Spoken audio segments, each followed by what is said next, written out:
안녕하세요. 노알람 이덕준 노무사입니다. 정부가 중대재해처벌법상의 직업성 질병을 발표했는데요. 덥고 뜨거운 장소에서 일하면 발병될 수 있는 열사병이 포함되었습니다. 폭염 시 옥외 작업을 하는 근로자들이 가장 흔하게 발병하는 질병이 일사병과 열사병이 있는데요. 이번에 직업성 질병으로는 열사병만 포함이 되었습니다. 1년에 3명 이상의 열사병 환자가 발생이 되면 사업주가 형사처벌을 받을 수 있기 때문에 작업 환경으로 인해 발생되는 일사병과 열사병에 대해서 오늘 자세히 알아보는 시간을 갖도록 하겠습니다. 산업안전보건법에서는 여름 특히 폭염이 내려지는 경우에 옥외에서 작업하는 근로자들에 대한 안전보건 기준 규칙이 있긴 하는데요. 그 기준이라는 것이 그늘막을 제공한다든지 충분한 휴식, 물을 주라는 정도의 간단한 정도의 기준만 두고 있지 작업장의 구체적인 업무에 따른 기준이 없다 보니까 열사병이 발생하는 건 굉장히 많습니다. 최근 이상기후로 폭염 일수가 늘어나서 일사병과 열사병으로 산재로 승인받는 경우가 굉장히 많은데요. 2014년부터 19년까지 이렇게 일사병과 열사병으로 사망하신 근로자가 27명이나 되고 그 중에 건설업에서 일했던 근로자가 19명 정도 포함될 정도로 열사병으로 사망하신 분들이 굉장히 많기 때문에 이번에 중대재해처벌법상의 직업성 질병으로 열사병이 포함되게 되었습니다.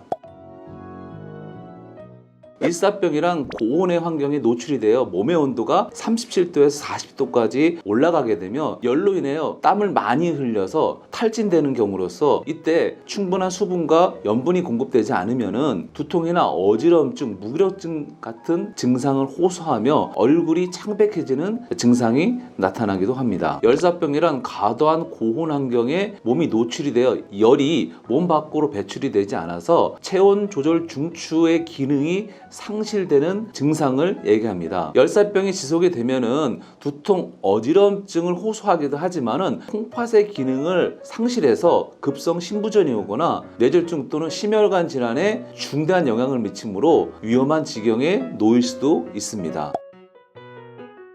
산재보험법 시행령 별표 3, 12호에는 덥고 뜨거운 장소에 일을 하다가 일사병과 열사병이 온 경우에는 업무상재해로 산재로 인정하도록 규정하고 있습니다. 일사병과 열사병으로 업무상재해로 신청할 경우에는 반드시 알아두셔야 될 부분이 있는데요. 첫 번째, 업무상재해로 인정하기 위해서는 옥외 환경에서 덥고 뜨거운 장소에서 일을 하다가 발생됐다는 것을 충분히 입증하셔야 되고요. 덥고 뜨거운 장소에서 일을 하다가 심혈관 질환이 온 환자가 병원에 이송돼 치료를 받는 경우 반드시 의사 선생님한테 일사병과 열사병의 증상이 있었다는 것을 호소하여야 진단서 상에 일사병과 열사병으로 인한 뇌심혈관 질환으로 진단을 하게 됩니다. 많은 경우 이런 부분들을 주장하지 않아서 환자가 갖고 있는 기전 질환인 고혈압이나 고지혈증이 원인이 돼서 뇌졸중과 심혈관 질환이 왔다고 판명 또는 상병명이 기재되어 불이익을 보는 경우가 많은데요. 이 점은 유념하셔야 됩니다.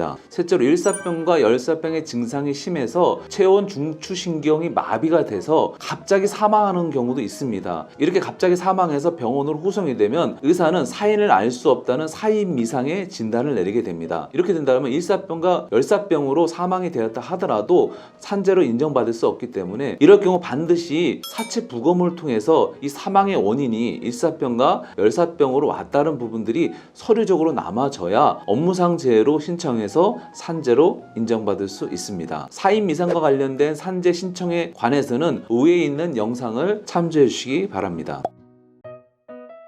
업무상 질병을 산재로 인정받기 위해서는 반드시 업무상 질병 판정위원회 심의를 거쳐야 됩니다. 보통 업무상 질병을 산재로 인정받는 기간은 신청부터 판정시까지 수개월이 걸리는 것이 일반적인데요. 이렇게 일사병과 열사병에 대해서는 예외를 인정하고 있습니다. 업무상 질병 판정위원회 심의하는 것이 아니라 신청은 해당 지사에서 신속하게 결정하도록 규정하고 있기 때문에 이 점은 신청 시에 참고해 주시기 바랍니다.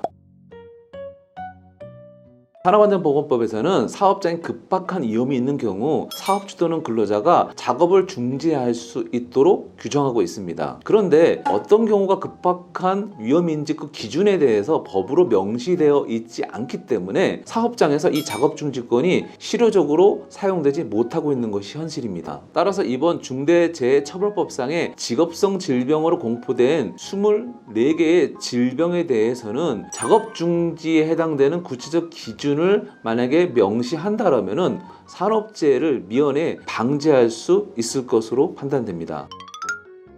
오늘은 일사병과 열사병에 대해서 알아보았습니다. 더 궁금하신 사항이 있는 분들은 유튜브에 댓글을 남겨주시거나 블로그에 들어오셔서 내용을 확인해 주시면 감사하겠습니다. 감사합니다.